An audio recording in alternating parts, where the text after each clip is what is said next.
Bonjour, j'espère que vous allez bien, alhamdoulilah. De retour une fois de plus avec vous par rapport à la situation tchadienne. Nul n'est censé ignorer la complexité du dossier tchadien ainsi que sa sensibilité.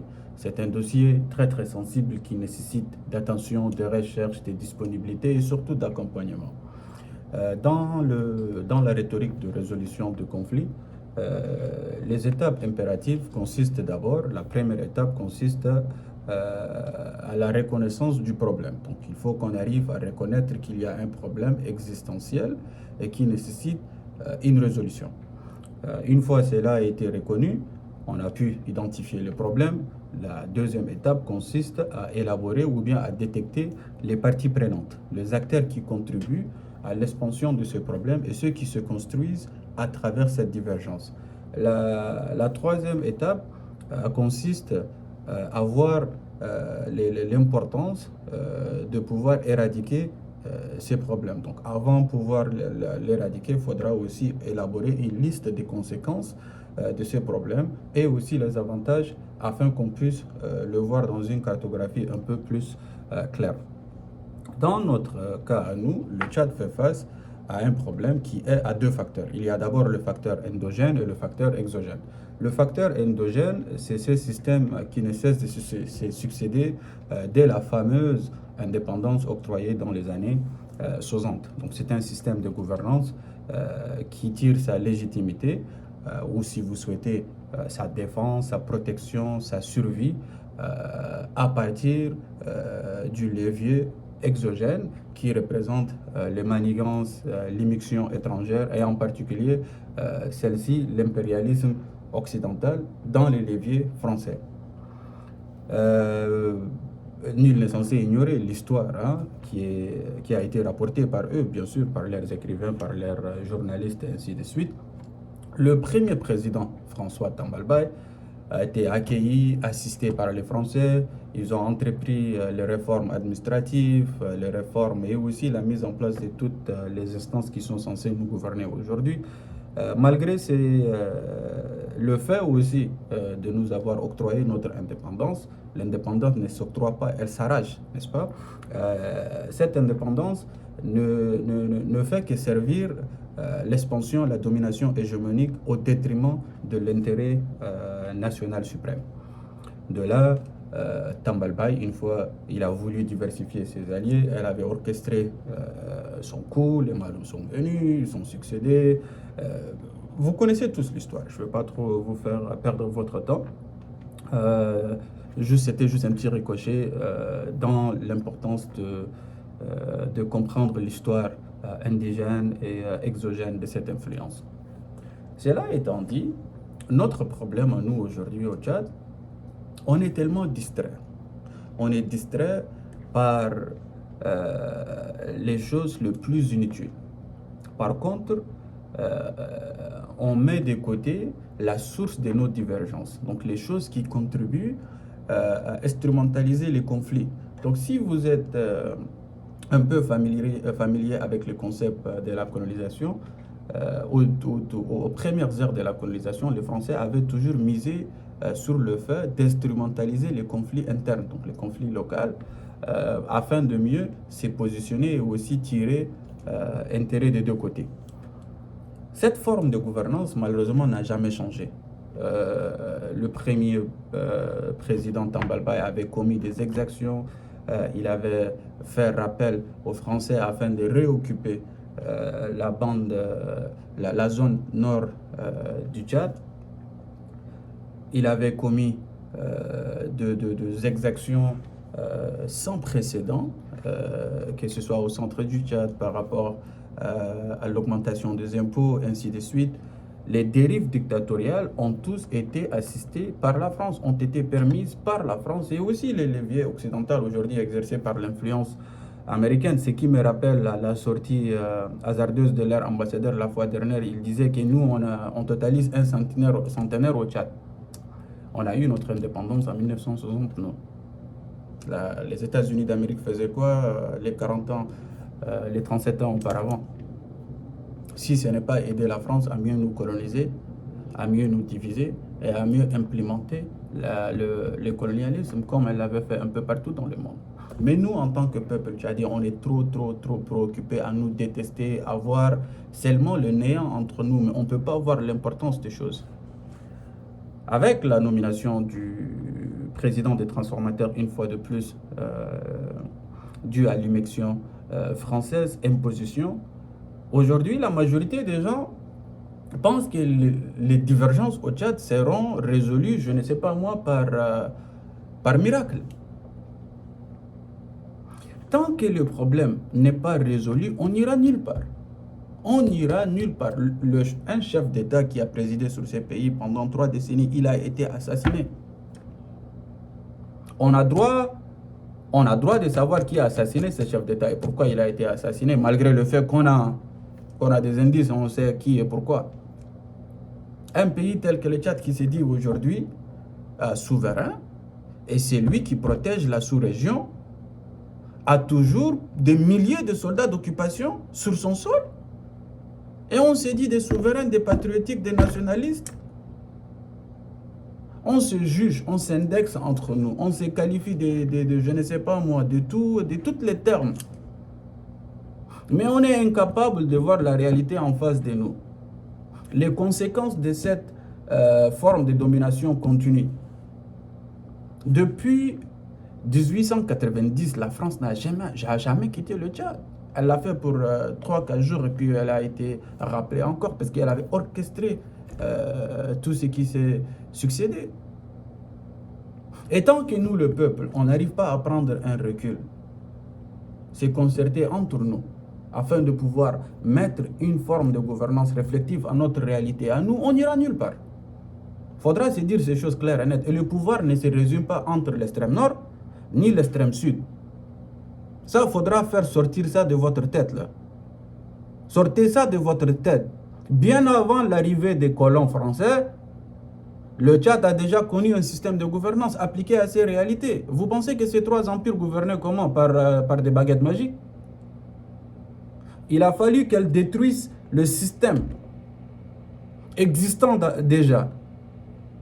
Et c'est pour cela que la France a façonné tout ce qu'elle a façonné aujourd'hui pour servir son propre intérêt à elle. Le peuple en tire quoi? Jusqu'à aujourd'hui, la République française ne paye aucun franc. On ne paye aucun franc, aucun droit d'importation. Même la végétation, elle est importée de la France. Le carburant est importé de la France.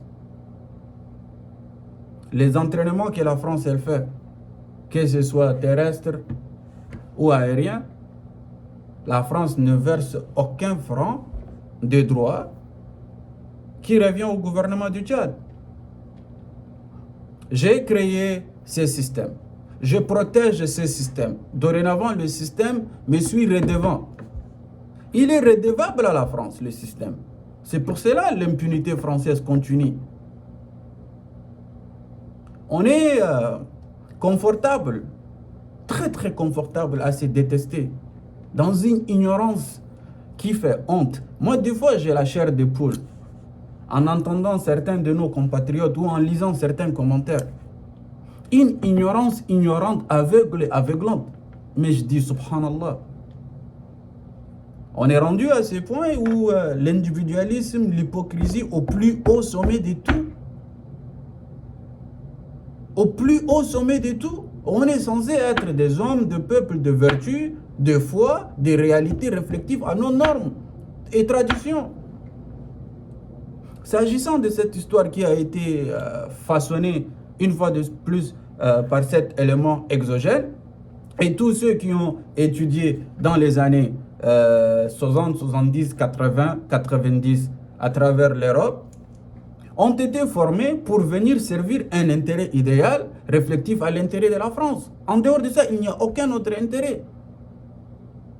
Le pays n'a jamais avancé. Pourtant, on a des multimilliardaires au Tchad.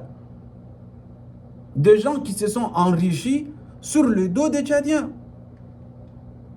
Vous trouverez un jeune de 25 ans, il a dans son compte plus de 20 milliards de francs CFA. Des trafiquants d'influence, des détourneurs de fonds, des trafiquants de drogue. Le pays aujourd'hui est réduit au néant. Et avec tout ce qui se trame, avec tout ce qui se passe, on est là, on continue toujours dans une absurdité sans précédent. Les déficits sont devant nous, les défis sont devant nous. Qui va relever ces défis? Qui va relever ces défis? Et aujourd'hui, à travers les révélations de Jeune Afrique, on apprend que la primature tchadienne a une caisse noire à son service. Mensuellement, on parle d'un budget qui est estimé entre 150 et 200 millions de francs CFA par mois, qui est versé directement et mis à la disponibilité du Premier ministre. Par année, on parle 2,4 milliards ou 1,8 milliards de francs CFA chaque an. Mais on fait face à des lacunes quasiment sur tous les domaines qui sont censés représenter la République tchadienne.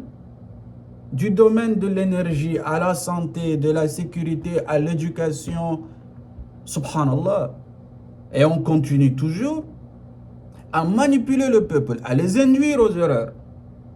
La France, tout ce qu'elle a voulu faire et tout ce qu'elle avait fait, elle a juste rajeuni son système d'extension administrative, d'asservissement au Tchad. Elle a pu se débarrasser de la personne la plus gênante, en l'occurrence le défunt Idriss Déby, à travers des manigances qui sont bel et bien de la politique de la domination de la France-Afrique.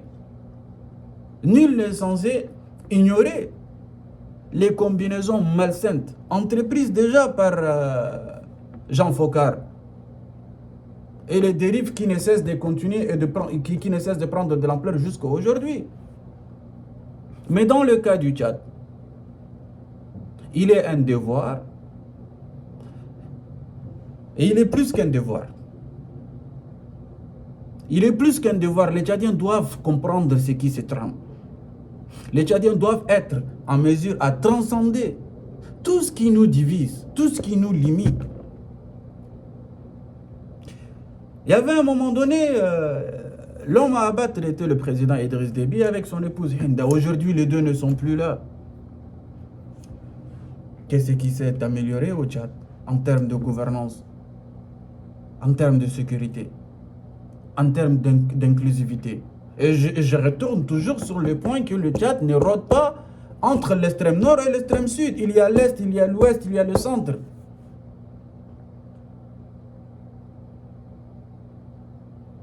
Et cette ignorance doit cesser, afin qu'on puisse tous progresser ensemble. Sinon, ça sera le néant du néant, il n'y aura aucun progrès.